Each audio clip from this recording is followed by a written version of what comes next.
Donc en fait, Lulu, ce livre, si je comprends bien, c'est écrit par un biologiste, par un scientifique. Donc, et il y a une contradiction avec la une de couverture où on voit un chimpanzé un petit peu ridicule, style BD, avec sa fausse valise en carton. Donc qu'est-ce que c'est exactement que ce livre? À qui est-ce qu'il est destiné? Ça peut être destiné à la fois à des non-scientifiques qui ont envie d'avoir une explication sur la théorie du Big Bang, la création de l'univers,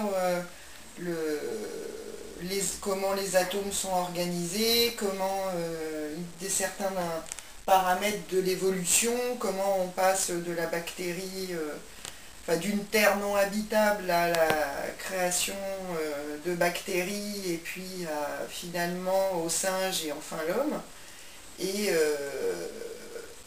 c'est adressé aussi ça peut être aussi adressé à des scientifiques. Et moi par exemple je suis scientifique, je m'intéresse à la biologie des molécules et je m'intéresse au système immunitaire.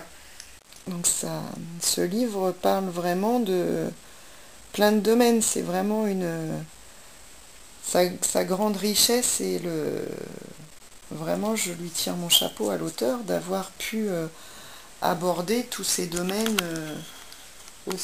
des domaines aussi différents qui vont de la création de la Terre à la création de la vie, en passant par l'évolution des espèces, l'homme, l'embryologie, la comparaison avec les animaux et donc le comportement animal et donc l'éthologie, l'esprit humain avec Freud, la psychologie et tout ça. Et, euh, et j'ai vraiment été bluffée aussi par la façon dont l'auteur parle de la recherche scientifique parce que on se demande pourquoi il n'est pas devenu chercheur ou je l'aurais bien vu aussi enseignant-chercheur puisqu'il réussit à saisir les fondamentaux et la démarche scientifique. Il a à la fois l'ambition d'expliquer simplement des choses qui peuvent être compliquées et, et d'avoir compris la recherche scientifique. Je pense que c'est un bouquin qui devrait être donné à lire à tous les ministres de la recherche qui commenceraient leur travail dès le premier jour. Est-ce que le livre peut nous expliquer pourquoi cette mouche s'obstine à voler en faisant du bruit? On parle pas de la mouche là, dans les animaux, rien de spécial. Non, rien de spécial sur les mouches.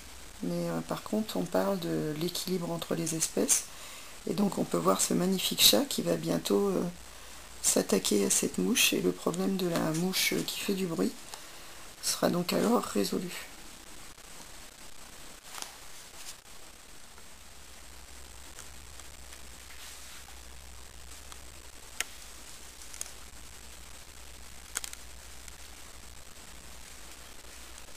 Le chat n'a pas l'air très pressé de s'attaquer à la mouche qui erre dans cette pièce.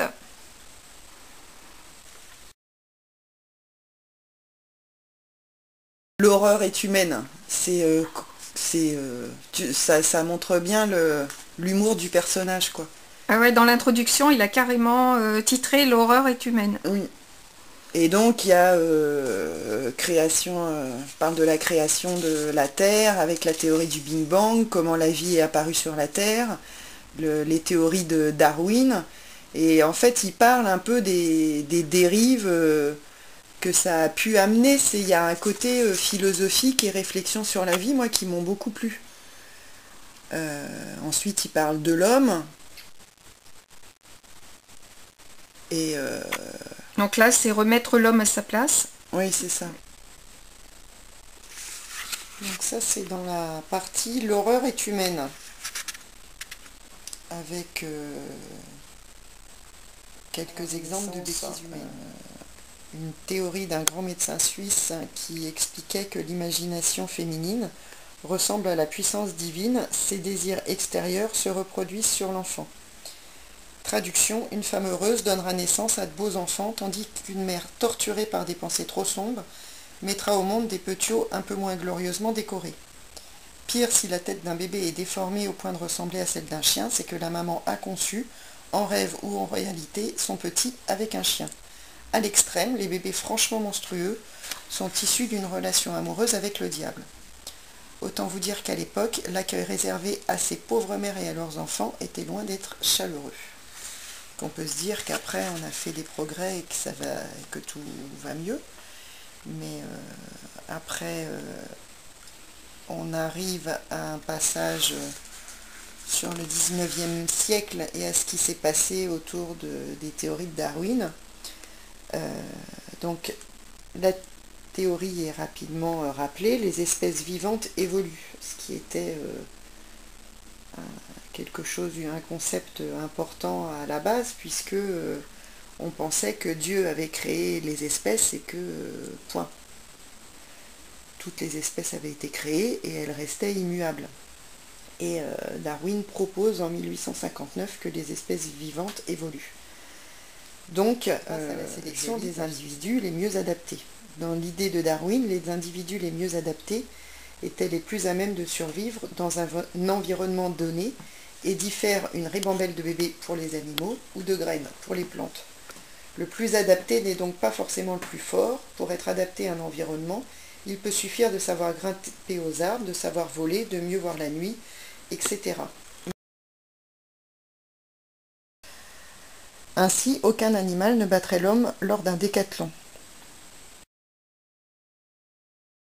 Que ce soit pour boire un verre d'eau ou pour écrire l'encyclopédie universelle du caniche et de son usage comme projectile, seuls des atomes bien organisés sont mis en jeu.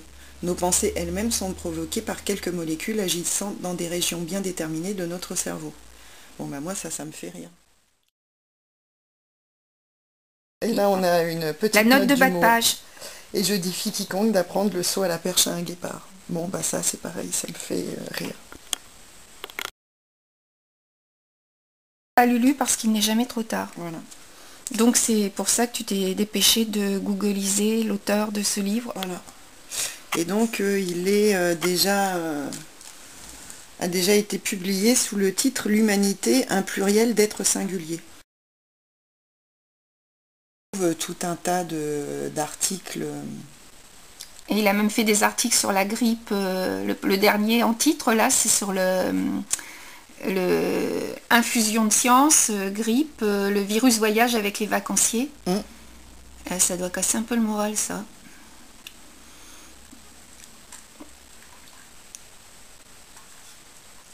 Et donc, voilà, il y a tout un tas d'articles qui sont un peu écrits environ tous les 15 jours. Là, je pense qu'il est en vacances. Et est-ce qu'il en a fait un sur le livre, justement?